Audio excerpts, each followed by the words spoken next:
Part 1. NIST's unscientific rejection of the most likely theory. Chapter 1.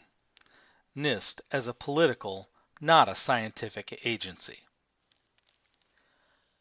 This chapter provides introductory reasons to believe that NIST, while preparing its reports on the World Trade Center, was functioning as a political agency of the Bush-Cheney administration rather than as a scientific agency. Before making this case, I discussed the fact that suspects in a crime are usually not put in charge of investigating that crime. Then I point out that all of the scientific investigations of 9/11, including the NIST investigation, were carried out by representatives of the Bush-Cheney administration. Suspects, investigations, and 9/11. When a crime has been committed, both common sense and the law dictate that persons suspected of committing that crime should not be put in charge of the investigation. The two major suspects for having committed the 9/11 crimes are Osama bin Laden and Al-Qaeda on one hand, and members of the Bush-Cheney administration on the other. It obviously would have been outrageous if the task of investigating the 9/11 attacks had been assigned to representatives of bin Laden's Al-Qaeda organization, and yet all official investigations have been carried out by representatives of the other chief suspect, the Bush-Cheney administration. It might be thought that the official account of 9/11 is considered questionable by only a small number of people, mainly cranks, so that the fact that the investigations have been carried out by the representatives of the Bush-Cheney administration does not constitute a serious problem. However, the number of people who question the official account is significant. According to the 2006 Zogby poll mentioned earlier, less than half, only 48% of the American public expressed confidence that the government and the 9/11 Commission had not engaged in a cover-up. Another poll taken that year was even more revealing because it specifically asked people whether they believed 9/11 to have been, at least in part, an inside job. Citing the claim that federal officials either participated in the attacks on the World Trade Center and the Pentagon or took no action to stop them because they wanted the United States to go to war in the Middle East, a Scripps Howard Ohio University poll found that 36% of the public endorsed this claim. A story in Time magazine commented, 36% adds up to a lot of people. This is not a fringe phenomenon. It is a mainstream political reality. Besides constituting a significant portion of the American population, people who reject the official account of 9/11 constitute an even larger percentage of the population in other countries. Polling in 17 countries during the summer of 2008, WorldPublicOpinion.org found that in 8 of those countries, fewer than 50% of the citizens accepted the view that Al-Qaeda was responsible for the attacks. These countries even included allies of America, such as Mexico, where only 33% of the people identified Al-Qaeda as the guilty party, and Jordan, where a mere 11% did. Even in Great Britain, America's main ally in the post-9/11 war on terror, only 57% said they believed Al-Qaeda to have been behind the attacks. Among people who rejected the view that Al-Qaeda was responsible, a significant percent opined that the attacks were arranged by the United States itself.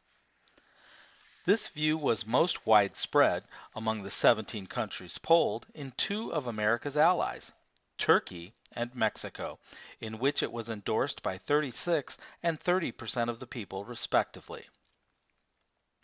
The figures for 2 more allies, Germany and South Korea, were 23% and 17% respectively.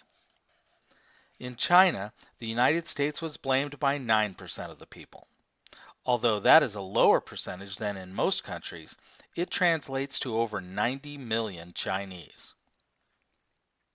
Those who believe that there is no good evidence against the official story about 9/11 may assume that it is rejected primarily by poorly educated people, so that the more education people have, the more likely they are to accept the official story. The poll found, however, that having less education did not make people significantly more likely to attribute the 9/11 attacks to Al-Qaeda. Another widespread assumption is that the 9/11 truth movement, defined here as consisting of all people who have publicly expressed skepticism about the official story, at least to the point of saying that a new investigation is needed, consists of kooks and crackpots. But the falsity of this assumption is demonstrated by the existence and membership of various scholarly and professional organizations that have emerged. These organizations include Architects and Engineers for 9/11 Truth, Firefighters for 9/11 Truth, Lawyers for 9/11 Truth, Intelligence Officers for 9/11 Truth, Medical Professionals for 9/11 Truth, Pilots for 9/11 Truth, Political Leaders for 9/11 Truth, Religious Leaders for 9/11 Truth, Scholars for 9/11 Truth, Scholars for 9/11 Truth and Justice, which includes a large number of scientists, Veterans for 9/11 Truth, and SPINE, the scientific panel investigating 9/11. To get an overview of well-known and well-credentialed people from various fields who have called for a new investigation, consult Patriots Question 9/11. As these polls and organizations show, large numbers of people in the United States and around the world, many of whom are well educated, and some of whom have professional experience specifically relevant to evaluating the official account of 9/11, believe that the Bush-Cheney administration did not tell the truth about the attacks. A significant portion of these people believe that the attacks were, in fact, orchestrated or at least facilitated by members of that administration. Given this context, no one can responsibly dismiss as irrelevant the fact that people who are suspected of facilitating or at least of covering up a crime are normally not allowed to run the investigation of that crime. Any investigation of 9/11 run by representatives of the Bush-Cheney administration must be considered illegitimate in principle, just as would any investigation run by Al-Qaeda. And yet, every official investigation of 9/11 thus far has been carried out under the direction of representatives of this administration. The FEMA ASCE Report. The first investigation into the destruction of the World Trade Center mentioned in the introduction was headed by FEMA, the full name of which, the Federal Emergency Management Agency, makes clear that it is an agency of the federal government. This means that in 2001 and 2002, when the report was being prepared, FEMA was an agency of the Bush-Cheney administration. FEMA's pathetically inadequate response to Hurricane Katrina made Americans painfully aware of the fact that the director of FEMA was appointed by and serves at the pleasure of the President. The FEMA report was actually prepared by the American Society of Civil Engineers, ASCE. But the ASCE's work was carried out on behalf of and under the limits imposed by FEMA as well as other federal agencies. The seriousness of these limits was revealed when ASCE investigators told the House Committee on Science that they did not even have the authority, quote, to impound pieces of steel for examination before they were recycled, end quote.